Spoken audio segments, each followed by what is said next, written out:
It's 6 p.m. on a Wednesday here in Korea. Welcome to our newscast. I'm Daniel Che. Let's begin with the headlines. ISIS claims responsibility for the horrific attacks in Brussels and warns this is just the beginning. Belgian police begin the hunt for a key suspect who fled the scene, while EU leaders vowed to pull out all the stops to fight terrorism. In local politics, it's the final day for candidate nominations, and the three main parties are busy making adjustments, both major and minor. But they'll have to work fast as some members, stung by being left off the list, decide to strike out on their own. The leaders of South Korea and Japan could meet for talks on the sidelines of the upcoming nuclear security summit. If that is indeed the plan, the focus would be on follow-up measures to their landmark agreement on the wartime sex slavery issue. We begin in Brussels. ISIS has claimed responsibility for the blast that killed more than 30 people and wounded at least 200 others. Belgian police and European security forces are hunting a suspect who is believed to have fled the scene. Park Jong-hong gives us the latest developments following the horrific terror attacks. Belgium seems to have been the victim of twisted retribution. In a message written in Arabic and French, a website affiliated with ISIS claimed that its, quote, fighters carried out the bombings against the Belgian capital of Brussels, a country participating in the international coalition against the Islamic State. The statement went on to say that the attacks were merely the beginning and the consequences would be devastating. Sources quoted by Reuters say the perpetrators seem to be connected to the recently captured Saleh Abdeslam, the prime suspect in the deadly Paris attacks last November. In the wake of the Brussels attacks, Belgian federal police are searching for a man who they believe is a suspect. Caught on surveillance camera, the man was wearing a light-colored jacket with a hat pulled down over his face, while two other men were dressed in dark clothes. Belgian police believe the two were the suicide bombers and the third man an accomplice who fled the scene. The images were taken from inside the airport minutes before the deadly blasts and made public. At around 8 a.m. on Tuesday, two bombs went off in the departure hall at the Zaventem airport, and just over an hour later, a third bombing struck a subway station near the EU headquarters. In a rare joint statement, heads of the 28-nation European Union condemned the attacks and pledged to fight terrorism with, quote, all necessary means. Setting aside their differences over the Syrian refugee issue, the leaders pledged to be united in the fight against hatred, violent extremism, and terrorism. Officials in Belgium have declared 3 days of national mourning. Park Jong-hong, Arirang News. Deadly explosions at the airport and a metro station in Brussels. Words cannot describe what it must have been like for the unsuspecting victims. For more on how the events unfolded, we turn to our Oh Soo-young. It was 8 a.m. on an average weekday at the Brussels Zaventem airport. There was a blinding flash, and then chaos ensued. Tiles fell from the ceiling as it collapsed and smashed onto the floor. Windows were shattered, sending shards of glass flying. Of course, I hear the explosion and the explosion is quite bad. The mirror flying and people injured there with a bleeding scalp, with everything, and bleeding in the nose, I think. Many things happened there. Blood trickling down their heads, travellers ran for their lives from the building that was now filled with dust and smoke. A lot of people with blood, and I just run out of the airport. Yeah, and all the building there is like a chaos there. It was too late for the 14 found dead among the broken tiles and debris. Around 100 were left injured from the two explosions, one bomb containing nails. But the day of terror had only just begun. 79 minutes later, another blast hit unsuspecting commuters at Malbec metro station, close to European Union institutions. Passengers evacuated the station, emerging from the black smoke and clouds of dust. At least 20 were killed in the rush hour attack and 130 wounded. Following the wave of attacks, the country's terror threat level has been raised to the maximum of 4, and 255 troops have been dispatched to the capital. The Brussels airport will be closed through Wednesday. countries in the EU and around the world have temporarily diverted flights and trains away from Belgium, in addition to tightening security on the borders. Amid rising fears of near-term attacks on other European countries, the United States has warned its citizens about the potential risks of travelling to the continent as a whole. Oh Soo-young, Arirang News.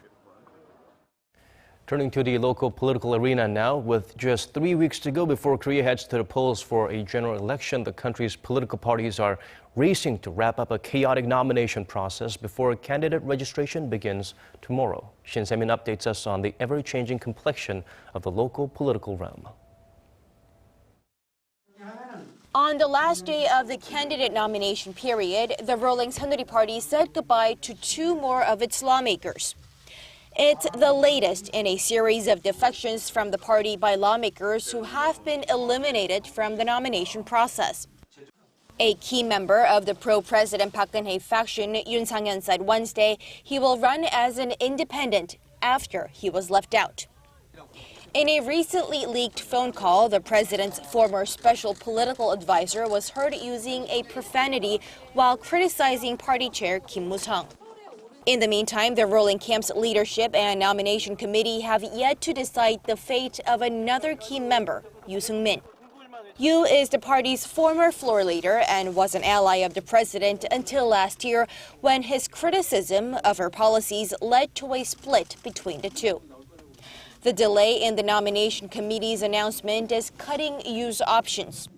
The continued delay is giving him no time to announce an independent run and leave him with no option but to leave the party. Over on the opposition side, after threatening to leave the party following a conflict over the camp's nomination process, the interim chief of the main opposition, Minju Party of Korea, said he'll stay put and focus on winning the election. At a press conference on Wednesday, Kim Jong-in also accepted the party's request that he retain his number 2 spot on the list of candidates for proportional representative seats. The announcement came 3 days after he had boycotted all party affairs following an uproar in the party over speculation he had put himself on the list, giving himself a much better chance of retaining a seat in the National Assembly. Regardless of whether the parties are able to resolve their internal issues or not, the candidate nomination process comes to an end on Thursday, and all prospective candidates will begin registering their bids with national election commissions on Thursday. Shin Se-min, Arirang News. The leaders of South Korea and Japan could hold their first bilateral summit this year, which would also be their first meeting since last year's landmark agreement on Japan's wartime sexual enslavement of Korean women.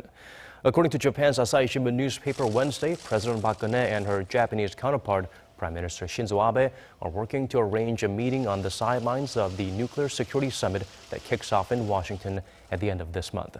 If that happens, follow-up measures on the implementation of the so-called Comfort Women deal, as well as issues on North Korea, are expected to be on the agenda. However, South Korea's presidential office of Cheongwade has not confirmed that report. Meanwhile, South Korea warned the North to stop slandering President Park Geun-hye after Pyongyang upped its rhetoric another notch. The latest threat out of the regime is being viewed as a protest against tough new UN sanctions and the ongoing Seoul-Washington combined drills that might be a little too close for the communist state's comfort. Connie Kim reports.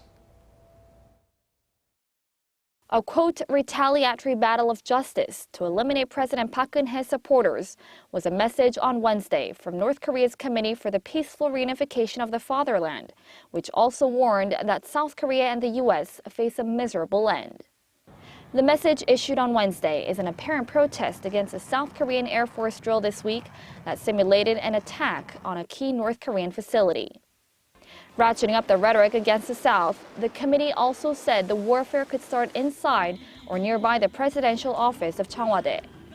It added its multiple rocket launchers are ready to target the presidential office at any moment.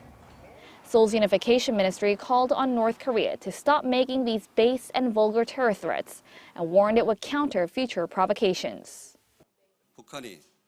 If North Korea carries out any kind of provocation, the South Korean military will punish Pyongyang sternly and ruthlessly. North Korea will be fully responsible for its provocations. North Korea usually makes verbal threats during the annual South Korea-U.S. military exercises. But the severity of this year's reaction is raising tensions on the peninsula to new heights, especially with the new UN sanctions recently imposed on the regime. North Korea has launched 15 short and mid-range missiles since its long-range ballistic missile launch in February. In another move that adds to the North's missile technology, online news site Washington Free Beacon reports that North Korea conducted a ground test of its new KN-11 submarine-launched ballistic missile at the Sinpo shipyard located on the country's east coast. The ejection test conducted on March 16th is the latest since North Korea said it successfully tested a SLBM in December. North Korea is expected to keep up its rhetoric until the military drills are over as a form of protest and as a way to consolidate the regime. Connie Kim, Arirang News. Seoul and Washington will add another layer of aerial defense to the pre-existing Patriot missiles on the peninsula with the deployment of the U.S. Advanced Missile Defense System known as THAAD. That's according to U.S. Defense Chief Ashton Carter. For more on his comments, here's Kim Hyun-bin. U.S. Defense Secretary Ashton Carter says that South Korea and the United States have agreed in principle to deploy the U.S. anti-ballistic missile system, known as THAAD, to the Korean peninsula to better defend against growing missile threats from the north. Speaking at a House Armed Services Committee hearing on Tuesday, Carter said the system will protect the whole peninsula, South Korea, and guard a U.S. troop presence here against North Korea's missile threats. The U.S. defense chief added that Washington has started to boost its capabilities in light of North Korea possibly having the capacity to range the U.S. with an intercontinental ballistic missile. The two allies began official talks on possibility of deploying THAAD shortly after North Korea conducted a long-range missile launch earlier last month. China has been against the deployment as it sees the system as a threat to its security, despite repeated assurances from Washington that the system is aimed purely at deterring North Korean missile threats. Rose Gottemiller, Undersecretary of State for Arms Control and International Security, says Washington is hoping to hold talks with Beijing to address its concerns about the deployment, and according to Reuters, stressed that the U.S. and South Korea had just begun discussions and no decision had been made. She also said that THAAD is truly only capable of defending the territory on which it's deployed, and is not capable of the kind of reach that the Chinese seem to be afraid that it has. North Korea has carried out a series of missile launches since the start of the year, launching 2 mid-range and 6 short-range missiles in less than a week. Military officials say the firings appear to be an armed protest against the ongoing military exercises between South Korea and the U.S. that are scheduled to run through April. Kim Hyun-bin, Arirang News. Moving on to other stories, South Korea's terms of trade improved in February. According to the Bank of Korea, the terms of trade index for products came to 103.54 last month, up over 3% from a year ago, and the highest in almost 6 years. A reading above 100 means the country was able to purchase more imports based on each unit of exports. The central bank attributed the improved figure to import prices falling at a faster pace than exports, due mainly to a slump in commodity prices from a year ago. Korea's import prices in February fell nearly 15% from the year before, while export prices tumbled over 12%.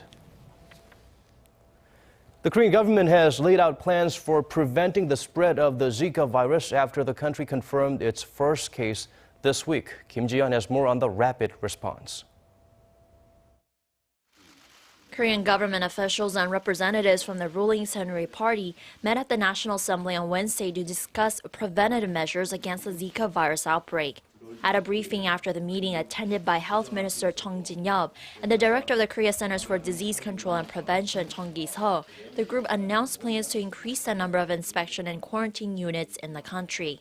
They also plan to put a system in place by the end of the year that would enable authorities to track locals who visited an affected country using the mobile roaming service. The system would also enable authorities to keep track of people who visit an affected country and come back to Korea via a third country. On Tuesday, Korea confirmed its first Zika case in a 43-year-old man who showed symptoms of infection after coming back from a 22-day business trip to Brazil. The man recovered after being hospitalized for a day and was discharged on Wednesday morning. The KCDC director said a secondary infection from the man is highly unlikely and reiterated that the Zika virus is not airborne and cannot be transmitted through physical contact with an infected person. Kim Jian, Arirang News.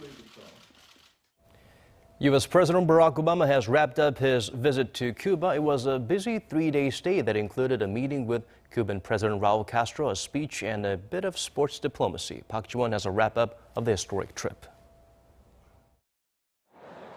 The first sitting U.S. president to visit Cuba in 88 years made up for lost time, packing a lot during his stay on the island. President Obama's last hours in Cuba were spent watching a baseball game, a sport with which both countries share a common passion. Obama sat with Cuban President Raul Castro for the game between the Tampa Bay Rays and the Cuban national team. Cuban citizens found it hard to contain their excitement about the visit. This has a special meaning for us with regards to Cuban-U.S. relations. It is very important for us. Earlier in the day, Obama made the first ever live broadcast speech to the Cuban people at Havana's Grand Theater. He said by renewing relations with Cuba, he hopes to bury the last remnant of the Cold War. Why now? There is one simple answer. What the United States was doing was not working. We have to have the courage to acknowledge that truth. A policy of isolation designed for the Cold War made little sense in the 21st century.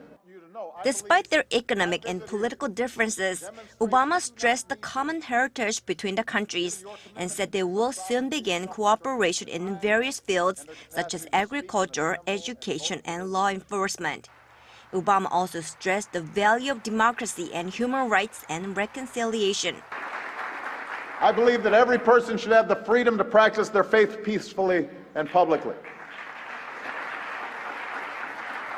And yes, I believe voters should be able to choose their governments in free and democratic elections.